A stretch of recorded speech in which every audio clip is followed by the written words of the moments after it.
भगवान राम जो है हाहाकार मचा रहे हैं, पक्षियों से पशुओं से पूछ रहे हैं मेरी सीता देखी, मेरी सीता देखी है।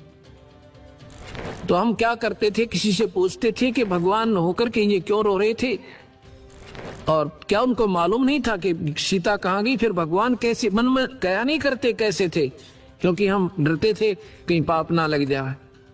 लेकिन शंका आती थी कि ऐसे कैसे, क्या भगवान को तो मालूम तो होगा। तो जो हमारा मार्गदर्शक होता था वो कहता नहीं, वो तो लीला कर रहे थे, यहां लाकर छोड़ देते थे, वो तो लीला कर रहे थे। हम स्वीकार कर लेते थे कि लीला कर रहे थे, किस लिए कि 33 करोड़ देवता रावण ने बंद कर रखे थे अपनी कैद में। जिन देवताओं की आप पूजा करते हैं उनको तो रावण ने बांध के कैद में डाल रखा था, और इन ऐसाओं की तुम पूजा करते हो। भक्तजनों, ये बहन बेटियां भाई, क्योंकि हमारी पूजा ही ढंग की नहीं है तो हम पाएंगे क्या। नास्तिक होता जा रहा समाज, भगवान का गुण मिलता नहीं क्योंकि हमारी वे ऑफ वर्शिप ठीक नहीं है, हमारी पूजा की विधि ठीक नहीं है। अब यहाँ अब सतगुरु के ज्ञान की रोशनी में अब हमें दिखाई देने लगा सही कि वो लीला नहीं कर रहे थे, उनको ज्ञान ही नहीं था।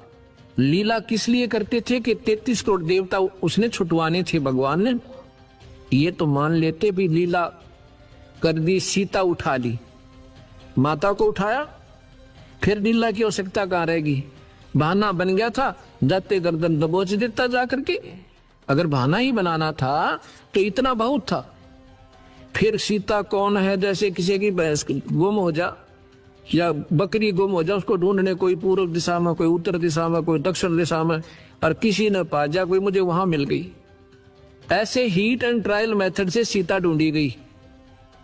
हनुमान जी छलांग लगा के समुद्र पार कर गए, वहां सीता को ढूंढा और खोज के जब राम जी को बताया। ये लीला नहीं थी, ये तो मजबूरी थी, उन्हें ज्ञान ही नहीं था। इतना समय नहीं लगाते लीला में, पत्नी को तो और उठा ले जा, वहां लीला करता रहे पीछे से भगवान या कोई भी पति। वो भगवान असहाय थे क्योंकि इस काल के हाथ में रिमोट कंट्रोल है। जो 1000 भुजा का भगवान है, ये ब्रह्मा विष्णु महेश केवल 4 भुजा के हैं, और कबीर साहब असंख्य भुजा के, बिना गिनती के।